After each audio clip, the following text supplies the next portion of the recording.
Hi friends, welcome to Chris. Indian premier ലീഗിൽ ഇന്ന് നടന്ന മത്സരത്തിൽ മുംബൈ ഇന്ത്യൻസിനെ പഞ്ചാബ് കിങ്സ് പരാജയപ്പെടുത്തിയിരിക്കുകയാണ്. പഞ്ചാബ് കിങ്സിന്റെ ഈ വിജയത്തോടുകൂടി പോയിന്റ് ടേബിളിൽ അവർ ഏറ്റവും മുകളിലേക്ക് എത്തിയിരിക്കുകയാണ്. ഒപ്പം തന്നെ ആദ്യ 2 സ്ഥാനങ്ങളിൽ എന്തായാലും ഫിനിഷ് ചെയ്യുമെന്നുള്ളത് ഉറപ്പിച്ചിരിക്കുകയാണ്. ആദ്യം ബാറ്റ് ചെയ്ത മുംബൈ ഇന്ത്യൻസ് 184 റൺസാണ് നേടിയത്. മറുപടി ബാറ്റിങ്ങിൽ പഞ്ചാബ് കിങ്സ് 18.3 ഓവറിൽ വെറും 3 വിക്കറ്റ് മാത്രം നഷ്ടപ്പെടുത്തിക്കൊണ്ട് വിജയം പിടിച്ചടക്കുകയായിരുന്നു. ഏതായാലും ഈ ഒരു മത്സരത്തോടുകൂടി പഞ്ചാബ് കിങ്സ് 2014 ശേഷം ആദ്യമായിട്ട് പ്ലേ ഓഫിലേക്ക് യോഗ്യത നേടിയിരിക്കുന്ന ടീമാണ്. 2014 ശേഷം ഒരു വർഷത്തിൽ പോലും പ്ലേ ഓഫിലേക്ക് അവർക്ക് യോഗ്യത നേടാനായിട്ട് സാധിച്ചിട്ടില്ല. ഈ വർഷം പ്ലേ ഓഫിലേക്ക് യോഗ്യത നേടി എന്ന് മാത്രമല്ല, ആദ്യ 2 സ്ഥാനങ്ങളിൽ തങ്ങൾ ഉണ്ടാകും എന്ന് അവർ ഉറപ്പിച്ചിരിക്കുകയാണ്. ഏതായാലും ആദ്യത്തെ ഒരു ക്വാളിഫയർ മത്സരത്തിൽ അവർ മത്സരിക്കും. ആ മത്സരത്തിൽ അവർ കളിക്കാൻ പോകുന്നത് നാളെ നടക്കുന്ന മത്സരത്തിൽ LSGയും RCBയും തമ്മിലുള്ള മത്സരത്തിൽ RCB ജയിക്കുകയാണെങ്കിൽ RCBയുമായിട്ടായിരിക്കും ആ ഒരു ക്വാളിഫയർ മത്സരം അവർ കളിക്കാൻ പോകുന്നത്. അതല്ല RCB തോൽക്കുകയാണെങ്കിൽ ഗുജറാത്ത് ടൈറ്റൻസുമായിട്ടായിരിക്കും അവർ ആ ഒരു ക്വാളിഫയർ മത്സരത്തിൽ കളിക്കാൻ പോകുന്നത്. ആ മത്സരത്തിൽ ജയിക്കുന്ന ടീമിന് ഡയറക്റ്റ് ആയിട്ട് ഫൈനലിലേക്ക് ഒരു എൻട്രി ലഭിക്കുകയും ചെയ്യും. ഇന്നത്തെ മത്സരം നടന്നത് ജയ്പൂരിലെ സവായ് മാൻസിംഗ് സ്റ്റേഡിയത്തിലായിരുന്നു. കൂടുതൽ ആളുകളും പ്രതീക്ഷിച്ച് മുംബൈ ഇന്ത്യൻസ് വളരെ ഈസി ആയിട്ട് ഈ മത്സരം ജയിക്കുമെന്നുള്ളതായിരുന്നു. എന്നാൽ എല്ലാവരുടെയും പ്രതീക്ഷകളെ കവച്ചു വെച്ചുകൊണ്ടുള്ള ഒരു പ്രകടനമായിരുന്നു പഞ്ചാബ് കിങ്സിന്റെ ഭാഗത്ത് നിന്ന് വന്നത്. ടോസ് ജയിച്ച പഞ്ചാബിന്റെ ക്യാപ്റ്റനായിട്ടുള്ള ശ്രേയസ് അയ്യർ ആദ്യം തന്നെ ബൗൾ ചെയ്യാനായിട്ട് തീരുമാനിക്കുകയായിരുന്നു. കുറച്ചൊരു സ്റ്റിക്കി ആയിട്ടുള്ള പിച്ചിലായിരുന്നു മുംബൈക്ക് ബാറ്റിംഗ് ലഭിച്ചത്. അതുകൊണ്ട് തന്നെ വലിയ സ്കോറുകളൊന്നും കണ്ടെത്താനായിട്ട് അവർക്ക് സാധിച്ചില്ല. ആദ്യത്തെ പവർ പ്ലേ അവസാനിക്കുമ്പോഴേക്കും 52 റൺസാണ് അവർക്ക് നേടാനായിട്ട് സാധിച്ചത്. അതിനുശേഷം ആ ഒരു ഗിയർ ഷിഫ്റ്റ് ചെയ്യാനായിട്ട് അവർക്ക് സാധിച്ചില്ല എന്നുള്ളതാണ് പ്രധാനപ്പെട്ട ഒരു പ്രശ്നമായിട്ട് എനിക്ക് തോന്നിയത്. ഈ ഒരു മത്സരത്തിൽ സൂര്യകുമാർ യാദവ് ഒരു അർദ്ധ സെഞ്ചുറി നേടിയെങ്കിലും ഒരു കൺവിൻസിംഗ് ആയിട്ടുള്ള ഒരു അർദ്ധ സെഞ്ചുറി ആണ് എന്ന് എനിക്ക് തോന്നിയിരുന്നില്ല. പല നല്ല പ്രകടനങ്ങളും അവരുടെ ബാറ്റർമാരുടെ ഭാഗത്ത് നിന്ന് വന്നുവെങ്കിലും സൂര്യകുമാർ യാദവിന്റെ ഒരു ആങ്കറിംഗ് ഇന്നിങ്സ് മനോഹരമായിരുന്നു. പക്ഷേ അതിനൊത്ത പ്രകടനം മറ്റുള്ള ബാറ്റർമാരുടെ സൈഡിൽ നിന്ന് വന്നില്ല എന്നുള്ളതാണ്. പല ബാറ്റർമാരെയും നമ്മൾ നോക്കുകയാണെങ്കിൽ 20 ബോളുകളും 15 ബോളുകളും ഒക്കെ കളിച്ചതിന് ശേഷമാണ് അവർ ഔട്ടായത് എന്നുള്ളതാണ്. അവസാനത്തെ ഒരു ഘട്ടത്തിലേക്ക് വന്നപ്പോൾ നമൻദിറിന്റെ ഒരു ചെറിയ ഒരു ഇന്നിങ്സ് ആണ് അവർക്ക് 184 എന്ന് പറയുന്ന ഒരു സ്കോറെങ്കിലും സമ്മാനിച്ചത്. അല്ലെങ്കിൽ അതിലും കുറവുള്ള ഒരു സ്കോറിൽ മുംബൈ ഇന്ത്യൻസ് ഒതുങ്ങിപ്പോയനെ. മനോഹരമായ ബൗൾ ചെയ്ത പഞ്ചാബ് കിങ്സിന്റെ ബൗളർമാരെ എടുത്തു പറയേണ്ടതാണ്. എല്ലാ ബൗളർമാരും മികച്ച രീതിയിൽ ബൗൾ ചെയ്തു. അവരുടെ ഏറ്റവും ഒരു സ്പിയർ ഹെഡ് ആയിട്ടുള്ള അർഷദീപിന്റെ ബൗളിംഗ് പ്രകടനമാണ് എടുത്തു പറയേണ്ടത് എന്ന് പറയുന്നത്. കാരണം അവസാനത്തെ ഓവറിൽ വെറും 3 റൺസ് മാത്രമാണ് അദ്ദേഹം വിട്ടുകൊടുത്തത്. അതുപോലെ തന്നെ 18ാമത്തെ ഓവറിൽ ബൗൾ ചെയ്യാനെത്തിയ കെയിൽ ജാമിയസൺ, അദ്ദേഹത്തിന്റെ ഒരു ഓവറിൽ ആ ഒരു 5 റൺസ് മാത്രമാണ് പോയത്. 19ാമത്തെ ഓവറിൽ മാത്രമാണ് കുറച്ച് റൺസ് അധികം നേടാനായിട്ട് മുംബൈ ഇന്ത്യൻസിന് സാധിച്ചത്. അവിടെയായിരുന്നു നമൻദിറിന്റെ ആ ഒരു മനോഹരമായ ഒരു ബാറ്റിംഗ് പ്രകടനം വന്നത്. ആ ഓവർ ബൗൾ ചെയ്ത വൈശാഖ് വിജയകുമാറിനെ ആ ഓവറിൽ 23 റൺസ് നേടാനായിട്ട് നമൻദിറിന് സാധിക്കുകയും ചെയ്തു. മനോഹരമായ ഒരു ബാറ്റിംഗ് ആയിരുന്നു നമൻദിറിൻ്റേത്. അദ്ദേഹത്തിൻ്റെ ഒരു ബാറ്റിംഗ് പ്രകടനം കൂടി ഇല്ലായിരുന്നുവെങ്കിൽ മുംബൈ ഇന്ത്യൻസിൻ്റെ ഒരു അവസ്ഥ എന്ന് പറയുന്നത് ഇതിനേക്കാളും പരിതാപകരമായി പോയേനെ എന്നുള്ളതാണ്. നല്ലൊരു തുടക്കമായിരുന്നു.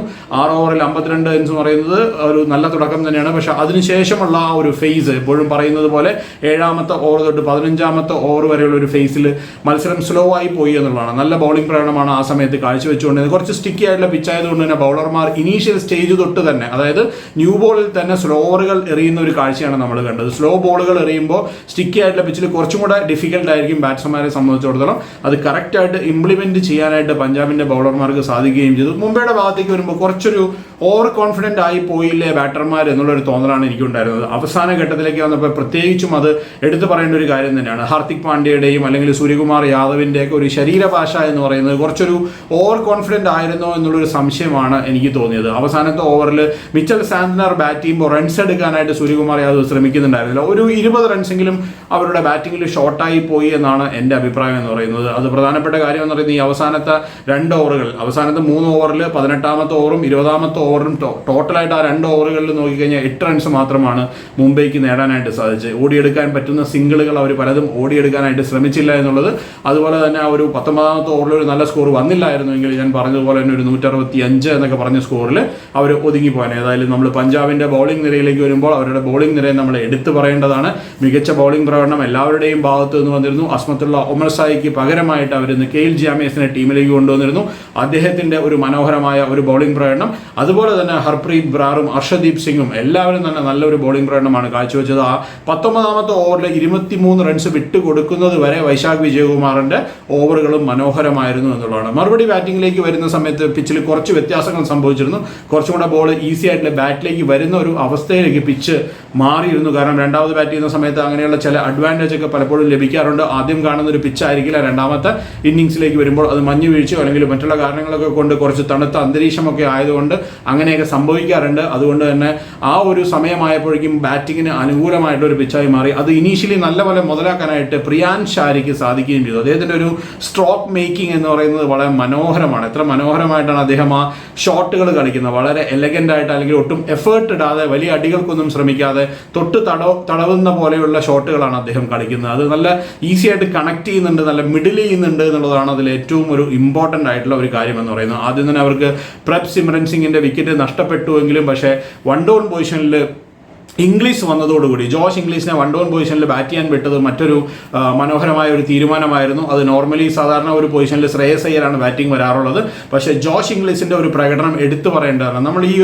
നമ്മുടെ ഈ ഒരു IPL-ന്റെ അവലോകനം തുടങ്ങിയ സമയം തൊട്ട് അല്ലെങ്കിൽ IPL ടീമുകൾ ഈ മത്സരത്തിൽ കളിക്കുന്നതിന് മുമ്പ് നമ്മൾ ഓരോ ടീമുകളെയും അവലോകനം ചെയ്ത സമയം തൊട്ട് നമ്മൾ എടുത്തു പറയുന്ന ഒരു പേരാണ് ജോഷ് ഇംഗ്ലീഷിൻ്റെതെന്ന്. കാരണം ഒറ്റയ്ക്ക് മത്സരം ജയിപ്പിക്കാൻ കഴിയുന്ന ഒരു മികച്ച താരമാണ്. അടുത്ത ഒരു 5-6 കൊല്ലത്തേക്ക് ലോക ക്രിക്കറ്റിലെ ഏറ്റവും മികച്ച ബാറ്റർമാരിൽ ഒരാളായിട്ട് മാറാൻ പോകുന്ന താരമാണ് ജോഷ് ഇംഗ്ലീഷ് എന്ന് നമുക്ക് നിസ്സംശയം പറയാം. അതുതന്നെയാണ് നമ്മൾ ഈ ഒരു ടൂർണമെന്റിന്റെ തുടക്കം തൊട്ട് നമ്മൾ പഞ്ചാബിന്റെ മാച്ചുകൾ വരുമ്പോൾ എപ്പോഴും പറയുന്ന പേരായിരുന്നു ജോഷ് ഇംഗ്ലീഷിൻ്റെത്. അദ്ദേഹത്തിന് ആദ്യ മത്സരം തൊട്ട് കളിപ്പിക്കേണ്ടതായിരുന്നു.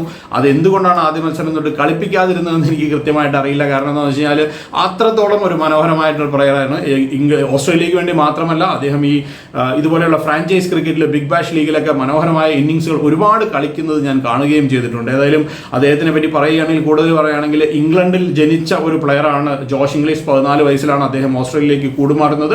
അതിനുശേഷം അദ്ദേഹം ഓസ്ട്രേലിയൻ ടീമിന്റെ ഭാഗമായി 2021 അവർ T20 ലോകകപ്പ് കളിക്കുമ്പോൾ ആ ടീമിൽ ജോഷ് ഇംഗ്ലീഷ് ഉണ്ടായിരുന്നു. അതുപോലെ തന്നെ 2023 ഇന്ത്യയിൽ വെച്ച് ഇന്ത്യയെ പരാജയപ്പെടുത്തി ഏകദിന ലോകകപ്പ് ജയിക്കുമ്പോഴും അദ്ദേഹം ടീമിലുണ്ടായിരുന്നു. അതിനുശേഷം 2023 വേൾഡ് ടെസ്റ്റ് ചാമ്പ്യൻഷിപ്പിൽ ഇന്ത്യയെ പരാജയപ്പെടുത്തി ഓസ്ട്രേലിയ കിരീടം ചുടുമ്പോൾ ആ ടീമിലും ഉണ്ടായിരുന്നു. പക്ഷേ ഈ ടീമുകളിൽ ഒന്നും തന്നെ കളിക്കാനുള്ള ഒരു അവസരം അദ്ദേഹത്തിന് ലഭിച്ചിരുന്നില്ല.